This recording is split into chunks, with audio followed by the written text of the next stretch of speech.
that out of the way. Yeah, I hate having to dispose of parts like that, but sometimes you just accumulate too many. It's not like I can just throw them away. The first time the garbage man found some of my way-used leftover pieces, it took them half the day to get back to work. I guess I should have bagged them better. That way the cops wouldn't have to come over and waste time with my waste. Seriously though, if I want to throw away my old artwork in clear plastic bags, then I will. Maybe I'll decide to share my wastage with the community by throwing my unwrapped bloody messes near dumpsters. That was fun for a while, but eventually unsatisfying. It's too bad that most people don't take advantage of my gifts. Mostly I do pro bono work in the form of time-released treasures. Of course, some may never see the light of day. It's off to the graveyard. I mean home. It's just this way, we gotta go through this gate. Alright now, quick. In here. I want to show you something. It's in here, come on.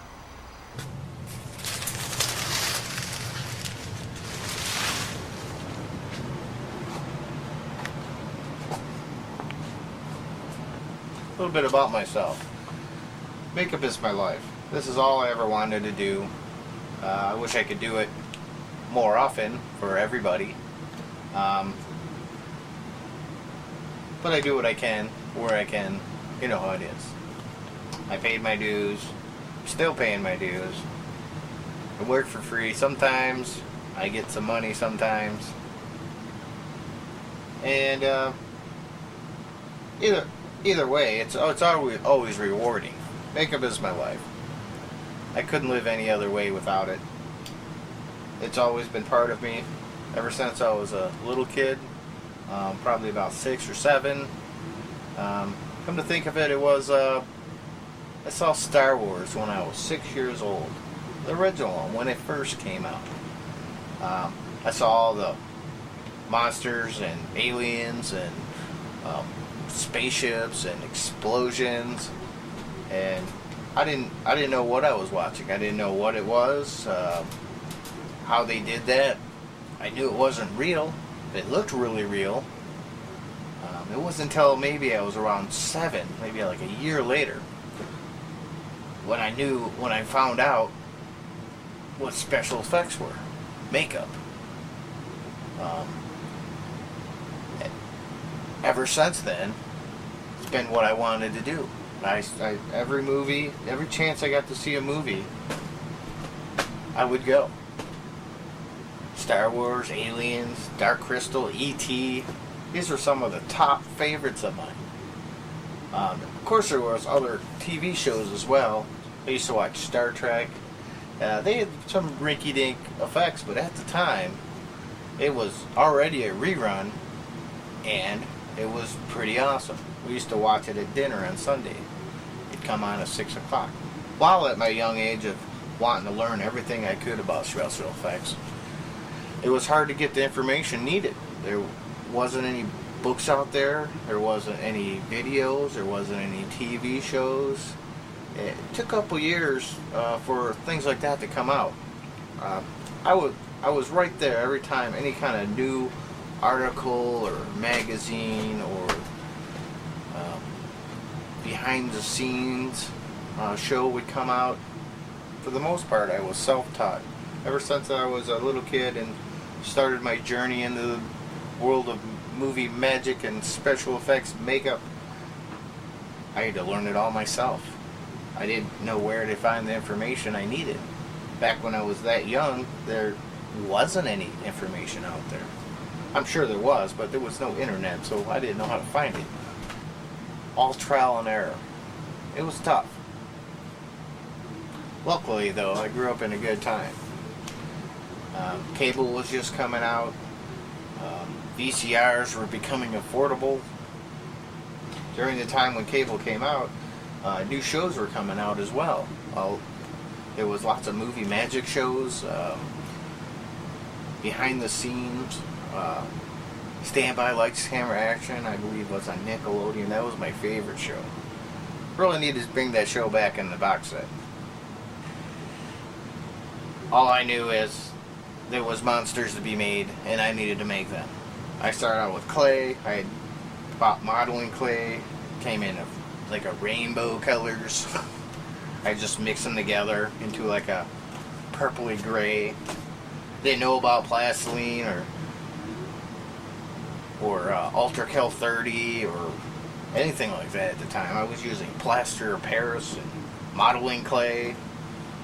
Plaster of Paris was tough because you could never mix that right.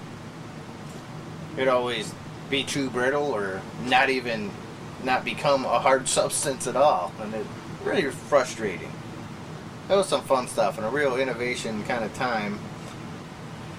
But anyhow, let's get back to what we're trying to do here, and I need to put this on the old face and stuff. Alright, let's get to it. I'm going to take my piece, so I know exactly where it goes on my face, and powder around the edges. Now, in order to save time to get this procedure done quick, this is a silicone piece, and in order to save time, I'm going to apply silicone straight to my forehead in the areas not designated by powder. And I'm going to let that set up while I continue with the coloration of my face to go along with the piece. So, piece is getting sticky.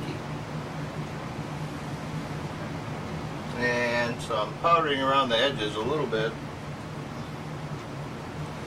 so it doesn't continue to be sticky. I'm going to get in my eye sockets a little bit as well. Let it continue to set as I move on with the makeup. I did some sealing, got edges. Not going to worry about this edge too much because I have something in mind for that. Eye area, I'm going to use a blush. I could use eyeshadow, but I'm not.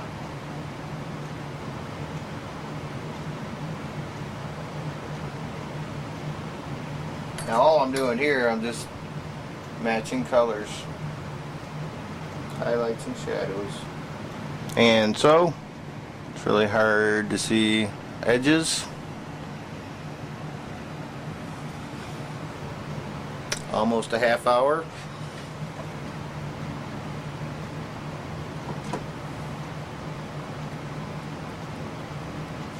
And so, just about a half hour. And to finish off the look,